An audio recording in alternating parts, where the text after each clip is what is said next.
துலாம் ராசி அப்படின்னாவே சிலர் பாவப்பட்ட ராசி அப்படிங்கிற மாதிரி பார்ப்பாங்க. துலாம் ராசியில் பிறந்தவங்க அவங்களோட வாழ்க்கையில் அவங்களுக்காக வாழ்ந்ததை விட மற்றவங்களுக்காக வாழ்ந்தது தான் ரொம்ப அதிகம்.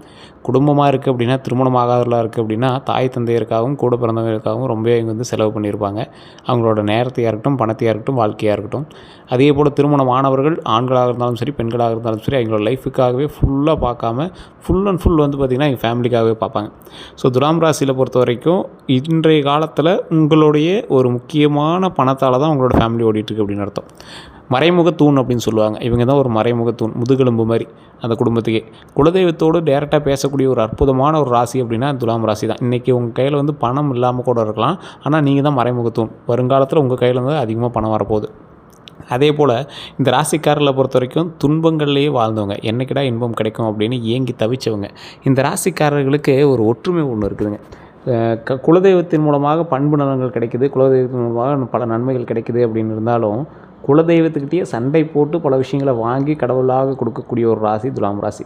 துலாம் ராசியில் பகிச்சிட்டிங்க அப்படின்னா எங்கள் ஃபேமிலியில் பெரிய இது இருக்காது. துலாம் ராசியை பொறுத்த வரைக்கும் ஒரு குழந்தை ராசி, துலாம் ராசியை பொறுத்த வரைக்கும் ஒரு தாய் ராசி.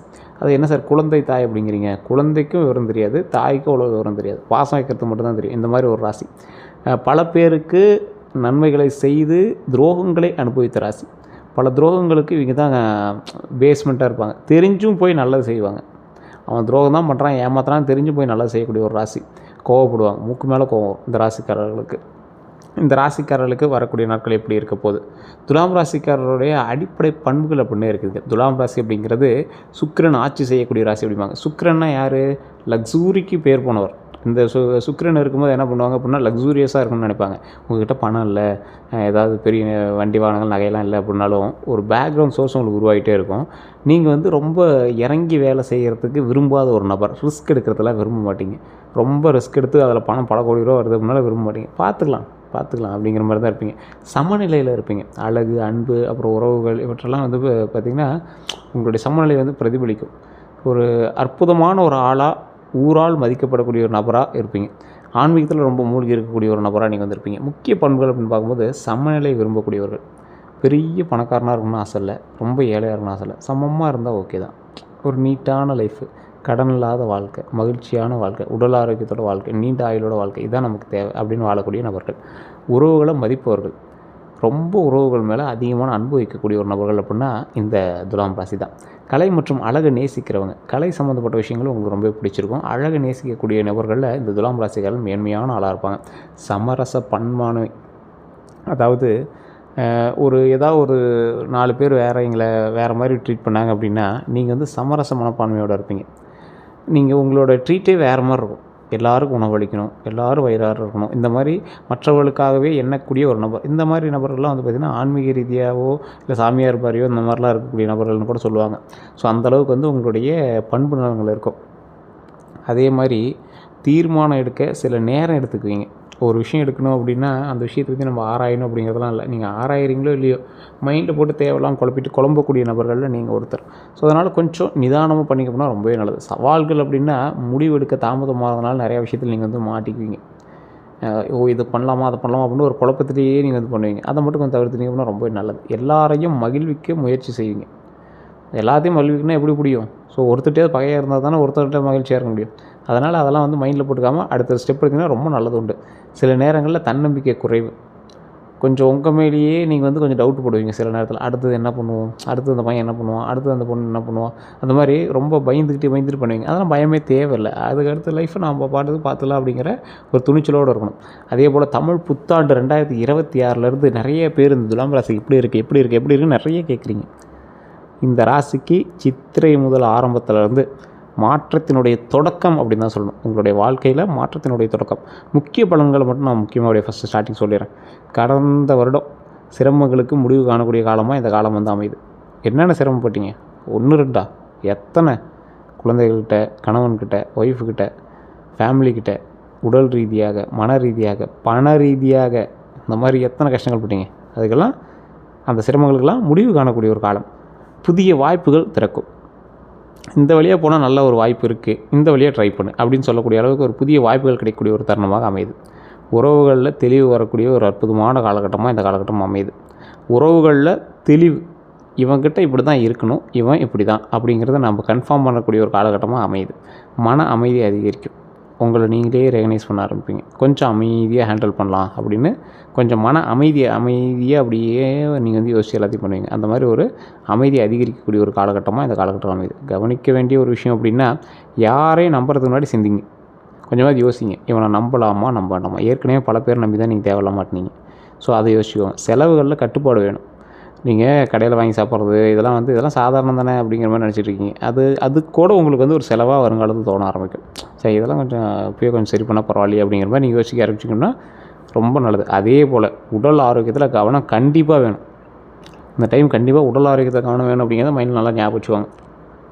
அதே போல் இந்த மே மாதம் அப்படின்னு எடுத்துக்கலாம். இந்த மே மாதத்தில் ஃபஸ்ட்டு ஸ்டார்டிங்கில் இருக்கக்கூடிய 12 நாட்கள்னு வச்சுக்கலாம், இல்லை மே மாதம்னு கூட வச்சுக்கலாம். துலாம் ராசிக்கு எப்படி இருக்க போகுது அப்படிங்கிறதையும் நான் சொல்கிறேன்.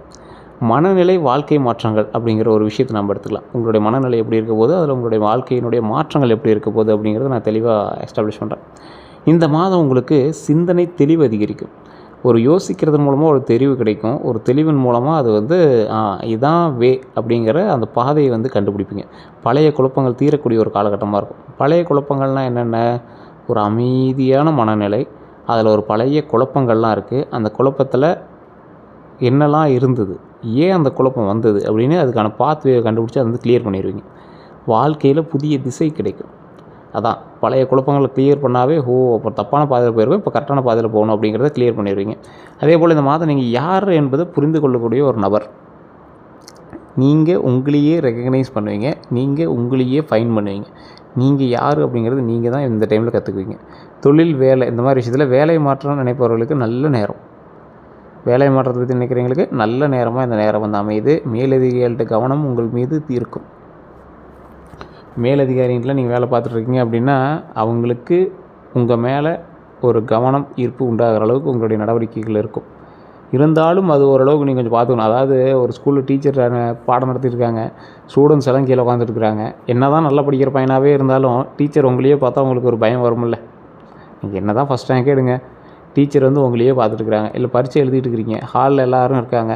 ஹாலில் எல்லோரும் பக்கத்தில் டீச்சர் உட்காராமல் உங்கள் பக்கத்தில் வந்து உட்காந்துருந்தால் எப்போ இருக்கும்? இருக்கிற விஷயம் கூட மறக்கிற மாதிரி தோணும்ல. அந்த மாதிரி கொஞ்சம் பார்த்துருக்க வேண்டிய ஒரு காலகட்டம். புதிய பொறுப்புகள் கிடைக்கக்கூடிய காலகட்டமாக இருக்குது. அந்த புதிய பொறுப்புகள் வந்து கொஞ்சம் கவனித்து செயல்படுங்க. உங்களோட லெவலுக்கு மேலே அந்த வாய்ப்புகள் வந்து அமையும். நீங்கள் இவ்வளோ தான் நினச்சிட்டு இருக்கக்கூடிய காலகட்டத்தில் நம்மளுக்கும் இவ்வளோ பெரிய விஷயம்லாம் தெரியுமா அப்படின்னு உங்களையே வந்து ஒரு பெருமையாக நினைக்கக்கூடிய ஒரு தருணமான ஒரு விஷயங்கள்லாம் நடக்க ஆரம்பிக்குது. ஸோ அந்த புதிய பொறுப்புகள்லாம் கிடைக்கக்கூடிய ஒரு காலகட்டத்தில் உங்களை நீங்களே பெருமையாக நினச்சி அந்த வேலையை கரெக்டாக பார்த்து அதுக்கு தகுந்த மாதிரி அவுட்புட்டை கொடுத்தீங்க அப்படின்னா இன்னும் இதை விட நல்ல நல்ல நன்மைகள் எல்லாமே கிடைக்கும். அதே மாதிரி எதில் கவனமாக இருக்கணும், அலட்சியம் செய்யாதீங்க. நான் தான் முன்னாடி சொல்லணும்ல, உங்களுக்கு ஒரு பெரிய ஆப்பர்ச்சுனிட்டி கிடைக்குது, அந்த ஆப்பர்ச்சுனிட்டி ஏளனமாக நினச்சி விட்றாதீங்க. சின்ன ஆப்பர்ச்சுனிட்டி கூட பெருசாக நினச்சி நீங்கள் அதில் வேலை செஞ்சீங்க அப்படின்னா ரொம்ப ரொம்ப ரொம்ப ரொம்ப நல்லது. நிறைய பேர் அதுதான் பண்ணுறாங்க. அதுவும் துலாம் ராசிக்காரெல்லாம் ரொம்ப அலட்சியவாதிகள். பார்த்துக்கலாம், என்ன பண்ணிடுது, படிச்சிக்கலாம், என்ன பண்ணிடுது, வேலை பார்த்துக்கலாம், என்ன பண்ணிடுது, நாளை காலையில் பேசிடலாம், நாளை காலையில் பார்த்துக்கலாம் அப்படிங்கிற மாதிரி எதையும் விடாதீங்க. ஒரு லேண்டு பார்த்துருப்பீங்க, வீடு பார்த்துருப்பீங்க, காடு பார்த்துருப்பீங்க, நாளைக்கு பேசிக்கலாம் அப்படின்னு போய்ங்க, அதுக்குள்ளே வேறு ஒரு ஆள் போய் அட்வான்ஸ் போட்டு வைப்பான். ஸோ நீங்கள் பண்ணிக்கலாம் அப்படின்னு நினச்சிட்டு இருக்கக்கூடிய ஒரு விஷயத்தில் அதை வேறு ஒருத்தன் வந்து ட்ராக் ஓப்பன் பண்ணுறதுக்கான வாய்ப்புகள் ரொம்ப அதிகம். ஏன்னா நிறைய பேர் துலாம் ராசிக்காரர்கள் அலட்சியவாதிகள் தான் அதிகம். நாளைக்கு பார்த்துக்கலாம். இது வரைக்கும் நீங்கள் கமெண்ட் செக்ஷனில் பார்த்துருங்க, இது வரைக்கும் நீங்கள் அலட்சியமாக இருந்து கைவிட்ட விஷயங்கள் என்னென்ன? லேண்டோ, வீடோ, ஒரு பொண்ணுட்டு நீங்கள் போய் பேசலாம்னு நினைக்கிறதுக்குள்ள அவன் போய் கல்யாணமாகி குழந்தைய பிறந்துருக்கும். இந்த மாதிரி விஷயங்கள்லாம் துலாம் ராசிக்கு நிறைய நடந்திருக்கு. துலாம் ராசியை பொறுத்த வரைக்கும் இந்த மாதிரி ஒரு நபர்கள் தான் நிறைய பேர். அதான் சொல்கிறேன், ஏமாந்த ராசி அப்படின்னு சொல்லுவாங்க துலாம் ராசியை. நிறைய பேர் கொடுத்துட்டு அப்புறம் பேசிக்கலாம், அவன் திட்டினானா அப்புறம் பார்த்துக்கலாம், இந்த மாதிரி விட்டு அது தேவையில்லாமல் நீங்கள் வந்து நிறையா விட்டுருப்பீங்க. அதே போல் பேச்சில் கவனம் தேவை. துலாம் ராசியை பொறுத்த வரைக்கும் அவ்வளோ நல்ல ஆளுங்க, ரொம்ப அற்புதமான மணி மாதிரி ஆளுங்க.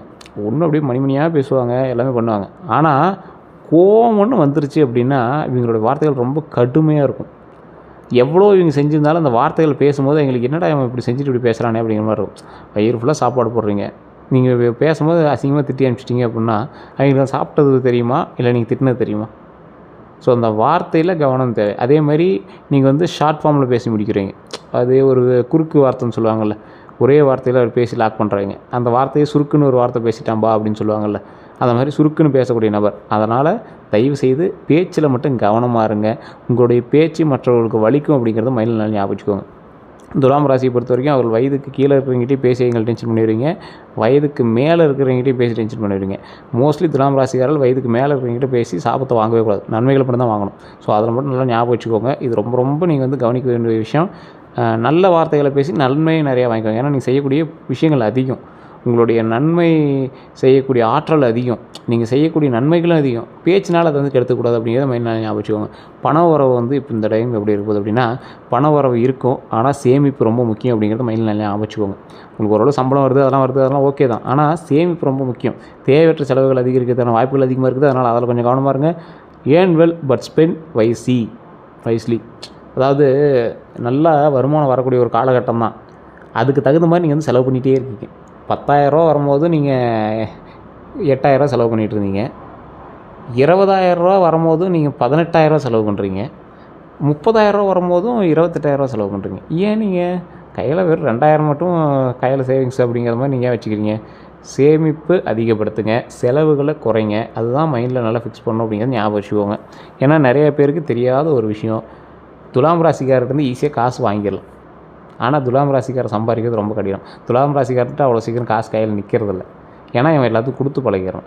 ஸோ அதனால் காசை சேமித்து பழகுங்க. அது ரொம்ப வந்து உங்களுக்கு உதவியாக இருக்கும் அப்படிங்கிறத மேலே ஞாபகம் வச்சுக்கோங்க. காதல் உறவில் முன்னேற்றம், காதல் திருமணம் இது எப்படி இருக்குது அப்படின்னா, காதல் உறவில் முன்னேற்றம் ஏற்படக்கூடிய ஒரு காலகட்டமாக இருக்கும் போது, திருமணத்திற்கு நல்ல காலமாக இந்த காலம் அமையும் போது சில மிஸ் அண்டர்ஸ்டாண்டிங் வரும், பேசி தீர்க்க வேண்டியது தான். ஆனால் அது தேவையில்லாமல் நீங்கள் வந்து ஊதி பெருசாக்கிறாதீங்க, வேறு ஒரு ஆளை விட்டு பேச வச்சிடாதீங்க. தயவுசெய்து நீங்களாக ட்ரை பண்ணுங்கள். இந்த குடும்ப விஷயங்களில் பார்த்திங்கன்னா, குடும்பத்தில் சந்தோஷம் அதிகரிக்கக்கூடிய ஒரு காலகட்டமாக இந்த காலகட்டங்கள் அமையுது. பழைய பிரச்சனைகள் தீரக்கூடிய ஒரு காலகட்டமாக இருக்குது. பெரியவங்ககிட்ட ஆதரவு கிடைக்கும். உட்காந்து பேசணும், வார்த்தைகளை விடக்கூடாது. இந்த குடும்ப விஷயத்தில் துலாம் ராசியில் இது கவனமாக வச்சுக்கணும். ஆரோக்கியமான விஷயங்கள் அப்படின்னா, மன அழுத்தம் குறையக்கூடிய ஒரு காலகட்டமாக இந்த காலகட்டங்கள் அமையுது. உங்களை பற்றி நீங்கள் ரெகனைஸ் பண்ணிக்குவீங்க, இதுதான் அப்படிங்கிற மாதிரி மைண்டை ஃபிக்ஸ் பண்ணிக்குவீங்க. பொறுமையாக நிதானமாக ஹேண்டில் பண்ண போகிறீங்க. அதனால் மன அழுத்தங்கள் வந்து ரொம்ப குறைய போகுது. நல்லா தூங்கி எந்திரிக்கணும். தூக்கமின்மை வந்து இருக்கலாம் உங்களுக்கு, கண்டிப்பாக இந்த டைம் வந்து கொஞ்சம் தூக்கமின்மை இருக்கும். ஆனால் நல்லா தூங்கி எந்திரிக்கணும். அதை நீங்கள் கொஞ்சம் மைண்டில் நல்லா ஞாபகம் வச்சுக்கோங்க. இதுக்கெல்லாம் உங்களுக்கு ஒரு தீர்வு அப்படின்னா யோகா, தியானம் இதுதான் உங்களுக்கு வந்து உதவும். ஆனால் துலாம் ராசிக்காரனால யோகாலாம் இருக்க முடியாது. யோகா தியானம்லாம் பண்ண மாட்டீங்க. அந்தளவுக்கு வந்து நீங்கள் ஒரு அமைதியான பர்சனும் கிடையாது. ஒரு 15 நிமிஷம் 20 நிமிஷமாவது கொஞ்சம் அமைதியாக இருக்கிறதுக்கு ட்ரை பண்ணுங்கள். கண்டதையும் யோசிக்காமல் அமைதியாக தூங்கி எந்திரிங்க. நல்லா தூக்கமின்மை இல்லாமல் நல்லா உடல் ஆரோக்கியமாக வச்சுக்கோங்க. எந்த ஒரு கெட்ட பழக்கமும் இல்லாமல் உடல் ஆரோக்கியமாக வச்சுக்கோங்க. உடலில் நல்ல உணவுகள் எடுத்துக்கோங்க. எப்பவுமே நல்ல உணவுகளுக்கு தான் வந்து மெயினாக பார்ப்பீங்க. ஸோ நல்ல உணவுகள் எடுத்துக்கோங்க, அது ரொம்ப நல்லது. அதே போல் ஆரோக்கியத்திற்கு கொஞ்சம் முக்கியத்துவம் கொடுக்கக்கூடிய நபர்களாக நீங்கள் இருந்தீங்க அப்படின்னா ரொம்ப ரொம்ப ரொம்ப ரொம்ப நல்லதுங்க. ஆரோக்கியம் அப்படிங்கிறது நம்மளோட மைண்டு வைஸில் ரொம்ப டீப்பாக பார்க்கக்கூடிய ஒரு விஷயம். அதாவது ஆரோக்கியம் அப்படிங்கிறதே ரொம்ப ஒரு ஆதரவு தரக்கூடிய விஷயமா இருக்கணும். ஆரோக்கியமாக இருக்கணும் அப்படின்னா நம்ம என்ன பண்ணணும், நம்ம மைண்டை ஃபஸ்ட்டு சரி பண்ணணும். செலவுகளை குறைச்சி கடையில் வாங்கி சாப்பிட்றதெல்லாம் குறைக்கணும். அதே மாதிரி டைமுக்கு சாப்பிடணும். ஸோ இந்த விஷயத்தில் நீங்கள் கரெக்டாக இருந்தீங்க அப்படின்னாவே உங்களுடைய ஆரோக்கியம் மேம்படும் அப்படிங்கிறத மைண்ட் ஞாபகம் வச்சுக்கோங்க. முக்கியமாக துலாம் ராசிகளோட பண்புகள் டீப்பாக அனலைஸ் பண்ணோம் அப்படின்னா ஒரு சிம்பிளாக ஒரு 4-5 விஷயத்தில் சொல்லிடலாம். உங்களுக்கு வந்து சமரசத்திறன் அதிகம். உங்களோட ஸ்ட்ரென்த்தே, உங்களோட பலமே என்ன தெரியுமா, சமரசத்திறன் அதிகம். ஈஸியாக வந்து எல்லாத்தையும் ஈக்குவலாக பார்த்து அதை வந்து சரிப்பட்டு போயிருங்க. பியூட்டி சென்ஸ், சில விஷயத்தை பார்க்கும்போது இது அழகாக இருக்குது அப்படிங்கிற ஒரு ஆற்றல் உங்களுக்குள்ளே உருவாகிடும். ரிலேஷன்ஷிப் இன்டெலிஜென்ஸ், யார்கிட்ட பழகணும் யார்கிட்ட பழகக்கூடாது அப்படிங்கிறது நீங்கள் ஈஸியாக கண்டுபிடிச்சிருங்க. உங்களோட வீக்னஸ் என்ன தெரியுமா, ஓவர் திங்கிங். தேவையில்லாத விஷயத்தெல்லாம் ரொம்ப திங்க் பண்ணிகிட்டே இருப்பீங்க. அதனால் மற்றவங்கிட்ட சொல்லி அவங்களையும் குழப்பி விட்ருவீங்க. அதே மாதிரி டெசிஷன், நீங்கள் எடுக்கக்கூடிய டெசிஷன் சரியா தப்பா அப்படின்னு உங்கள் கூட யாராவது ஒரு ஆள் வந்து உங்கள்கிட்ட சொல்லிகிட்டே இருக்கணும். பின்னாடி வந்து கடிவாளம் மாதிரி உங்களை குதிரை மாதிரி போட்டு நீ இது தான் இந்த பக்கம் போ அப்படிங்கிற மாதிரி உங்களோட டெசிஷனை கரெக்டாக எடுத்தே ஆகணும். எமோஷ்னலாக டிபெண்டன்சியாக இருப்பீங்க. உங்களுடைய வார்த்தைகளை உங்களுக்கு கட்டுப்படுத்த முடியாமல் தேவையில்லாமல் பேசுகிறது, தேவையில்லாத இடத்துல தேவையில்லாமல் ரியாக்ட் பண்ணிடுறது, இதெல்லாம் வந்து உங்களால் சரியாக இது பண்ண முடியாது. அதேமாதிரி லைஃப் லெசன் அப்படின்னு பார்க்கும்போது balance between heart and logic. உங்களுக்கு லைஃப் லெசன்னா நல்லா பிடிச்சிவாங்க. இதயத்துக்கும் உங்களோட லாஜிக்கான விஷயத்துக்கும் கொஞ்சம் கரெக்டாக பேலன்ஸ் பண்ணுங்கள். நீங்கள் லாஜிக்லாம் பார்க்கவே மாட்டீங்க. மனசுக்கு என்ன தோணுதோ அதான் பண்ணுறீங்க. அது ஓகே தான், இருந்தாலும் அதில் கொஞ்சமாக லாஜிக்காக இருக்கணும் அப்படிங்கிறது நல்லா ஞாபகம் வச்சுக்கோங்க. அதே மாதிரி அடுத்த 12 நாட்கள் உங்களோட லைஃப்பில் என்னெல்லாம் நடக்க போகுது அப்படின்னு பார்த்தீங்கன்னா, முதல் 1 to 3 நாள், இன்னையிலேருந்து 3 நாளைக்குள்ளே நல்ல தொடக்கம். புதிய தகவல்கள் வந்து உங்களை தேடி வரும். புதிய தகவல்கள் உங்களுக்கு கிடைக்க ஆரம்பிக்குது. அதை மைண்டில் நல்லா ஞாபகம் வச்சுக்கோங்க. அடுத்த 4வது to 6வது நாள் வரைக்கும் பார்த்திங்கன்னா சிறிய சண்டைகள் வந்து உங்களோட வீட்டில் இருக்கிறதுக்கு வாய்ப்புகள் இருக்குது. வேலை ஸ்ட்ரெஸ் கொஞ்சம் அதிகரிக்கும். சண்டைகள் இருக்குது அப்படின்னாவே வேலை ஸ்ட்ரெஸ் உங்களுக்கு ஒரு மாதிரி மைண்டுக்குள்ளே வந்து ஒரு குறையிற மாதிரி ஒரு விஷயங்கள் ஏற்படும். அதே மாதிரி 7 to 9வது நாளில் பண வரவுகளும் கொஞ்சம் வரதுக்கான வாய்ப்புகள் உண்டு. நல்ல செய்திகளும் வரதுக்கான வாய்ப்புகள் உண்டு. இன்னையிலேருந்து 7 to 9வது நாள் கணக்கு வச்சுக்கோங்க. அதே போல் 10 to 12வது நாள் மன அமைதியும் குடும்ப நேரமும் அதிகரிக்கக்கூடிய நேரம். மன அமைதி, இதெல்லாம் கிளியர் ஆகி மன அமைதி கொஞ்சம் அமைதியாக இருக்கும். அப்படியே குடும்ப நேரம் வந்து கொஞ்சம் அதிகமாகும். குடும்பத்தோடு நீங்கள் ஸ்பெண்ட் பண்ணக்கூடிய டைம் வந்து கொஞ்சம் அதிகமாக இருக்குதுன்னு காலகட்டமாக இருக்கும். அதனால் நீங்கள் குழப்பிக்க தேவையில்லை. அதே போல் இதுக்கெல்லாம் ஒரு சிறந்த பரிகாரம் அப்படின்னு சொல்லணும் அப்படின்னா, வெள்ளிக்கிழமையில் தீபம் ஏற்றுங்க. எந்த கோவிலாக இருந்தாலும் சரி, அம்மன் கோவிலாக தான் இன்னும் சிறப்பு. வெள்ளிக்கிழமையில் நெய் விளக்கு தீபம் ஏற்றி அந்த இடத்துல வந்து வழிபட்டிங்க அப்படின்னா ரொம்ப நல்லது. அதே மாதிரி வெள்ளை பூஜை பொருட்களை பயன்படுத்துங்க. ஒரு மல்லிகை, இந்த மாதிரி பூக்கள் வந்து வெள்ளை பூஜை பொருட்கள்னு சொல்லுவாங்க. அந்த மாதிரி பொருட்களை வச்சு பயன்படுத்திங்க அப்படின்னா ரொம்ப நல்லது. ஏழைகளுக்கு உணவு வழங்குங்க. ஒரு கோயிலில் யாராவது இருக்காங்க, சாப்பிடாமல் இருக்காங்க அப்படிங்கிறவங்களாம், உங்களால் பெரிய நீங்கள் ஒன்றும் 100 பேருக்கு வழங்கணும், 50 பேர் வாங்கணும், 10 பேர் வாங்கணும் இல்லை. ஒரு சின்ன குண்டாவில் எடுத்துகிட்டு போங்க, ஒரு டீப்பில் எடுத்துகிட்டு போங்க. ஒரு 5 பேர் மட்டும் அதை சாப்பிட்லாங்கிற மாதிரி இருக்கும் சாப்பாடு. அது ஒரு சின்ன கப்புலாம் இருக்குல்ல, அந்த இலை கப்புலாம் இருக்குல்ல, சின்ன கப்பு மாதிரி, அந்த யூஸ் அண்ட் த்ரோ கப்பு மாதிரி இருக்கும். அந்த கப்பில் ஒரு 10 பேருக்கு ஆகிற மாதிரி புளிசோறு, தயிர் சோறு, லெமன் சோறு, இல்லை எலுமிச்சை சோறு, ஏதோ ஒன்று அதை எடுத்து கொஞ்சம் கொஞ்சம் போட்டு கொடுங்க. மனதார சாப்பிட்டு மனதார வாழ்த்துவாங்க. இந்த விஷயம் உங்களோட லைஃப்பில் மிகப்பெரிய மாற்றத்தை கொடுக்கும். துலாம் ராசி பொறுத்தவரைக்கும் சோறு போடுங்க, நீங்கள் நல்லா இருப்பீங்க. நிறையா பேர் தெரியாத ஒரு விஷயம், துலாம் ராசிக்காரர்களுக்கே இருக்கக்கூடிய ஒரு விஷயம். நீங்கள் என்னைக்காக இருந்தாலும் இந்த மைண்டில் ஞாபகம் வச்சுக்கிங்க பாருங்கள். ஒரு டைம் சோறு போட்டு அதன் மூலமாக நீங்கள் ஒரு 4 பேருக்கு நல்ல வார்த்தை வாங்கிட்டீங்க அப்படின்னா மிகப்பெரிய புண்ணியம் கிடைக்கும். மே மாதம் வளர்ச்சி ப்ளஸ் சோதனை 2 இருக்கக்கூடிய ஒரு மாதம். உறவுகள் முக்கியம், அதை மைண்டில் ஞாபகம் வச்சுக்கோங்க. பண விஷயங்களில் கவனமாக இருக்கணும், அதிக மைண்டில் ஞாபகம் வச்சுக்கோங்க. இந்த தமிழ் புத்தாண்டில் உங்களுக்கு நல்ல ஒரு விஷயம் அப்படின்னா புதிய ஆரம்பம் தான். வாழ்க்கையில் திருப்பம் ஏற்பட போது, அந்த திருப்பம் உங்களுக்கான ஒரு நல்ல வாய்ப்பாக அமைய போது, அந்த வாய்ப்பை நல்லபடியாக பயன்படுத்திக்கோங்க. நிறைய பேர் கேட்டுருந்த ஒரு விஷயம், சார் ஜோதிட ரீதியான விஷயங்கள் சந்தேகங்கள் கேட்கணும் அப்படின்னு கீழே டிஸ்கிரிப்ஷனில் நம்பர் கொடுத்துருக்கேன். இது வந்து ஒரு விஐபி ஜோதிடர் நம்பர் தான். அப்பாயின்மெண்ட் பேசிஸில் தான் உங்களுக்கு வந்து எல்லாமே சொல்லுவாங்க. விவிஐபி ஜோதிடர் இருக்கிற அளவுக்கு தான் உங்களுக்கு வந்து ஃபீஸஸும் இருக்கும். உங்களுக்கு வேணும் அப்படின்னா மட்டும் நீங்கள் வந்து கால் பண்ணி கேட்டு தெரிஞ்சுக்கோங்க. இது எல்லாமே நாங்கள் வந்து முன்னாடியே மென்ஷன் பண்ணி சொல்லிடுறோம். பிரபல ஜோதிடர், நிறைய ஆக்டர்ஸுக்கு ஜோதிடம் பார்க்கக்கூடியவர், விஐபிகளுக்கு ஜோதிடம் பார்க்கக்கூடியவர். ஸோ அதனால் வேணுங்கிறவங்க மட்டும் கீழே இருக்கக்கூடிய நம்பருக்கு ஃபோன் மூலமாக பேசிக்கலாம். வெளிநாட்டு நபர்களாக இருந்தீங்க அப்படின்னா நீங்கள் வாட்ஸ்அப் மூலமாகவும் நீங்கள் வந்து அவர்கிட்ட கான்டாக்ட் பண்ணிக்கலாம். அதே மாதிரி தொழில் ரீதியாகவும், கல்வி ரீதியாகவும், திருமண ரீதியாகவும் எந்த விஷயமா இருந்தாலும் நீங்கள் வந்து கேட்டு சால்வ் பண்ணிக்கலாம். நிறைய பேருக்கு ஒரிஜினல் கருங்காலி மாலை வேணும் அப்படின்னு கேட்டீங்க. லிமிட்டட் ஸ்டாக் மட்டும்தான் நம்மகிட்ட இருக்குது. 1500 ரூபாயிலிருந்து மட்டும்தான் நம்மகிட்ட கருங்காலி இருக்குது. நிறைய பேருக்கு 100 ரூபாயில் கிடைக்குது, 500 ரூபாயில் கிடைக்குது, 1000 ரூபாயில் கிடைக்குது. நீங்கள் அங்கே வாங்கிக்கலாம், ஒன்றும் பிரச்சனை கிடையாது. ஏன்னா லிமிட்டட் ஸ்டாக் மட்டும் தான் இருக்குது. இது மறுபடியும் இதாச்சு அப்படின்னா, தீர்ந்துச்சு அப்படின்னா மறுபடியும் ஆர்டர் கொடுத்து செஞ்சு தான் நாங்கள் வந்து கொடுக்க ஆரம்பிக்கிறோம். உங்களுக்கு வேணுங்கிறீங்க கீழே கூடிய நம்பருக்கு கால் பண்ணுங்கள். கீழே கருங்காலி அப்படின்ற நம்பர் கொடுத்து அதுக்கு நீங்கள் வாட்ஸ்அப் பண்ணி நீங்கள் வந்து எடுத்துக்கலாம். எல்லோருக்கும் நன்றி நண்பர்களே. வேறு ஏதாவது